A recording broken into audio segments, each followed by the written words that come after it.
you, Dr. Dunn, for those who are kind remarks about me. I'm glad to know that I am a bridge. One of the things that often happens when people know that I embrace the hip-hop culture is that they're surprised. And they're surprised because they look at my persona, my hair, and they can't figure out why a man of my age, dare to say, should embrace hip-hop. Most of my peers don't particularly embrace the hip-hop culture. But I have embraced it from the very beginning. I was much younger when Rapper's Delight, many of us do identify that particular rap song as the first rap song that exploded upon the country and the world for that matter in the late 1970s as the beginning of the hip-hop generation. And of course that was a time of disco, and some of us remember when we did go to the clubs and the places of entertainment, and there was disco music. So I've embraced it since that time. I do recall a conversation I had back then with some of my colleagues at Morehouse. I was on the faculty at that time. I came here in 1977. And there were many members of the faculty who thought that this was a fad, that this hip-hop thing would eventually fade away, that it was short-lived. But somehow I thought that this was something that was going to continue, and it has. And here we are in 2009, and we are still looking at hip-hop. We're now taking it very seriously, and of course, Dr. Dunn is very clear now that we're talking about hip-hop studies. The first course in hip-hop that we offered was motivated, for all intents and purposes, by Dr. Wilson. I was surprised when I had a conversation with Dr. Wilson last evening, and she was telling that at one time she worked for Source magazine, and that as a writer for Source magazine, she interviewed Dr. Oakland for an article that appeared in that Source magazine. And I have that article somewhere in my collection of Source magazines. I subscribe to Source and Vibe and XXL and many of the other magazines that are part of the hip-hop culture. But it was because of that article, Dr. Dunn and Dr. Oakland, that I decided we needed a hip-hop course in the curriculum at Morehouse, that is, in the African American Studies curriculum at Morehouse. And so at the time, Dr. Kurt Young was on the faculty, and he was given the responsibility for creating the course under our topics course, which is known as the Black Aesthetic. He created the course, and then Dr. Usher taught the course, and then of course Dr. Livingston, and now Dr. Dunn has taken it to another level. I think, are you teaching 2 courses this semester? Yes. She's teaching 2 courses this semester. This is the first time we've had that. And I think it's going to grow and develop, and we are partnering with the Leadership Center and perhaps other departments over the next few months and years to even broaden that perspective.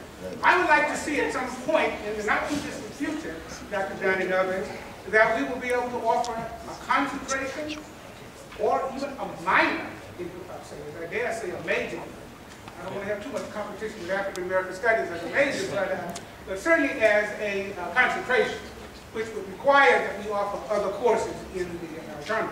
So thank you so much for having me here. My role this evening is not to give a lecture, although I do have some considered opinions about it. Some of them pro and some of them con. I gave a paper at the Salzburg Seminar in Salzburg, Austria a few years ago, and I talked on that subject. The paper was on the pros and cons of it. And so I do have some opinions that I've formed over the last few years as I have listened to hip-hop, as I've watched it grow and develop to really suffuse itself in all areas. I mean, there's hip-hop in politics, religion, in society, male relationship. One of the major topics is the relationship between males and females in hip-hop. The whole idea of misogyny, which may or may not be true with hip-hop, certainly there's male chauvinism and other acts of male dominance in hip-hop, whether it's misogyny or hateful. I mean, certainly that's something we might want to talk about in dialogue. After that. Because of time constraints, I will not talk any further, but may chime in when we get to the Q&A. But we do want our presenters to be heard first, and let me introduce them at this time. We once again want to thank Dr. Wilson for, and the students, those of you who are in the classes, and those of you who are taking the classes who have helped to organize and execute this wonderful series of conference. Dr. Stephanie Dunn is an assistant professor of English at Morehouse College and specializes in film, African American cultural studies, and literature. She is a playwright and teaches writing and literature. Her research interests include issues of race, gender, and sexuality in classical Hollywood cinema, contemporary film, and black cinema, hip-hop culture, modernist literature, and contemporary America, African American, and African literature. Her most recent publication is titled Bad Bitches and Sassy Supermodels. That was published by the University of Illinois Press. I have a bulletin board on the second floor of Brawley Hall that you want to catch attending the students' graduation. Not to cook, but I'm going to put up pictures of students so that the alumni friends and family can see their sons and wives. But it won't go up until Wednesday, so if you want to catch that article that appeared in the AJC, it's on the bulletin board on the second floor of Brawley Hall. So that's Dr. Stephanie Dunn. Now let me introduce Dr. Jeffrey Oakbach, a former student of mine, if I may take the liberty, Dr. Oakbach, to say that one of my top students when he was at the college. Dr. Jeffrey Oakbach is an associate professor of history and director of the Institute for African American Studies at the University of Connecticut. A graduate of Morehouse College, his research interests include the 20th century United States history with a focus in African American history. Dr. Oakbach studies black nationalism and radical social protest. He has developed courses, lectured and published articles on subjects as varied as Pan-Africanism, African American Catholics, civil rights struggle, black nationalism, and hip-hop. Professor Oakbach has held fellowships at Harvard University's W.E.B. Du Bois Institute for African American Research, where he completed work on his book, Black Power, Radical Politics, and African American Identity.